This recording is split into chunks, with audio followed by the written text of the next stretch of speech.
have played way too many games over the course of my lifetime. And over this time, I have learned the way of the savage. Some characters are true on a different type of time. An absolute menace to society. Beings that live on nothing but Hennessy and Black and Milds. And today, we will talk about the most savage moments in video game history. Testicles and no shaft. Oh, yeah. What happened to your shaft? There's powerful niggardry at work here. To start us off, we got something pretty light. Superheroes are normally supposed to be good guys, but not an injustice. See here, Joker blew up Lois Lane, so Superman went crazy. He started using his full power and bodying people, including some of the heroes. Eventually, heroes from other universes came in, and that's where the story actually starts. But all of that doesn't matter. What matters now is how savage Lois Lane made Superman. This man became the most savage nigga in the DC universe. In the actual comics, this man destroys the Green Lantern, the whole Corps, like their whole police force, and takes a ring from them niggas and gets even more powerful. Like, this nigga was wild. However, one of the most devious moments we've seen from him was when Shazam tried to speak out on Superman's nonsense. You have a problem, Billy. So Superman does, as any reasonable person would, freezes his mouth so he can't use his powers, and then burns this nigga to death with heat vision. Bro, what?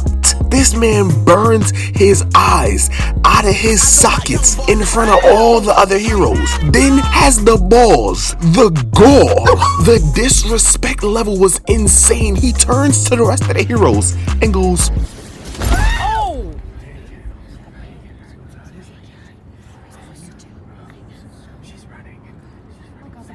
Anyone else? "Ain't no fucking way!"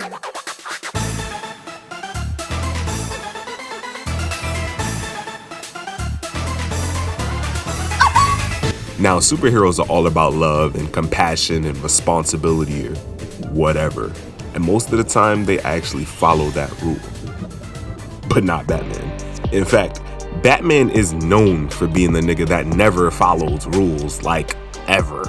And the perfect example is shown in Batman Arkham Origins during his first interrogation. Not only does this man literally choke this loose lips looking at— wait, what? Hey, yo. His name is Loose Lips? Nah, I'm gonna have to let that one go. It's 2023. I can't. Not only does he choke this man so hard that he passes out in his hands, but he then takes this man to a roof and throws him off of that hoe. Like, what part of Don't Kill is this? I've never seen in the superhero handbook where it says drop a nigga on top of a Christmas tree and they not gonna die. That doesn't make any sense at all. And the worst part is, this was after he got the info he needed. I have what I need. Now, this one is a little bit of a weird one. A lot of people may not have heard of or played this game before, but is 100% worthy of his spot on this list for sure. The protagonist of this game is a true demon, rivaled only by Jinx's little evil ass in the OG Teen Titans. The game is really good, but I have to spoil the ending to explain, because Midget Boogie with the hoodie hair is just as devious as anyone else on this list. Throughout the game, every once in a while, she get that hunger, and she starts eating whatever she sees. And nigga, I mean whatever. Even these little guys that seem to be your friend throughout the game.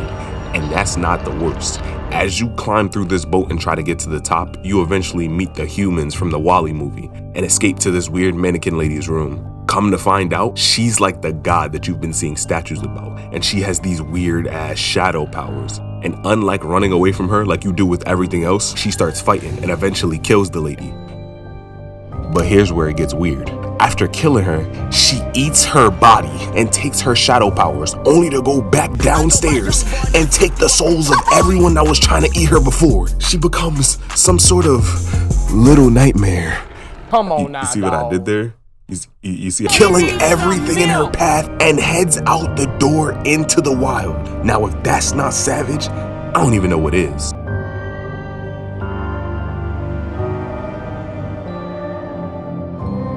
Now, we've seen children toys become soul-sucking demons. We've seen niggas get stared to death, but never, and I mean never, have we seen something this badass before. Starkiller is without a doubt one of the coldest niggas in Star Wars history. He may not be canon to the actual story, but he's canon in our hearts. Shut your lame ass up. And let's keep it a buck. The only reason he not canon is because them niggas wouldn't have beat him. This man was an absolute menace. Not only was he Jedi 47, but he also held his lightsaber like this. And the only other person to do that was Ahsoka. Okay. To find out why this man was so beloved by the fans, look no further than the first game. A game where he proved himself as the GOAT. A game where he earned the name Starkiller by pulling a damn Star Destroyer out of space. Okay. Now, to most people, I'm sure that was just a bunch of nerd gibberish, so let me break it down. Imagine the biggest airplane in the world, about 200 feet wide. Now times that hoe by 30. This nigga ripped a 6,000-foot space station out of the sky and crashed it into the planet. There is nothing, and I mean nothing, that anybody in Star Wars has ever done that has been as tough as that. Now we have finally arrived at the next step. See, we have some true savages on the way now. No more situational craziness or over-the-top power scaling, nah. Just pure menace activity, devious timing. And of course, who else could start this part of the list other than the god of 3 a.m. himself, Kratos. Kratos gotta be the coldest nigga on the list. But right now, we just gotta talk about something violent. How the fuck you gonna dribble Hades like a basketball? How in the hell you gonna have the god of the underworld bouncing off the roof like he in a Bang Bros video? This man Kratos is a true menace.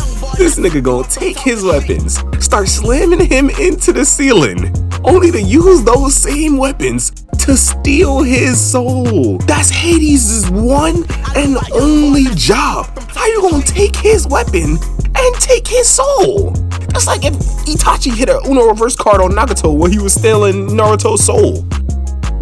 Most of these people have just been on a different type of time, driven by nothing but Don Julio and backwood rappers. But here, we have to look at a broken man, a man who only wanted to feel something again.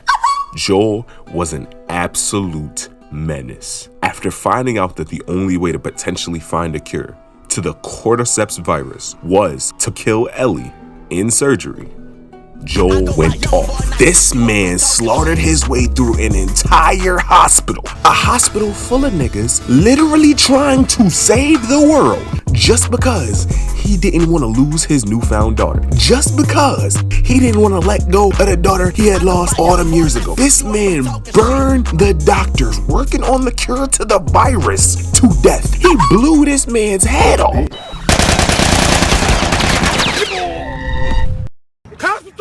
And the worst part was Marlene actually gave him a chance. She told him to just walk away, gave him the opportunity to put the girl down and leave. So what did he do? He shoots Marlene, packs Ellie in the whip, and spins the block to make sure that Ellie don't ever get the chance to come back again. The coldest thing a nigga could ever do. Thank you guys for watching. Really hope you guys enjoyed. Make sure to like and sub if you did.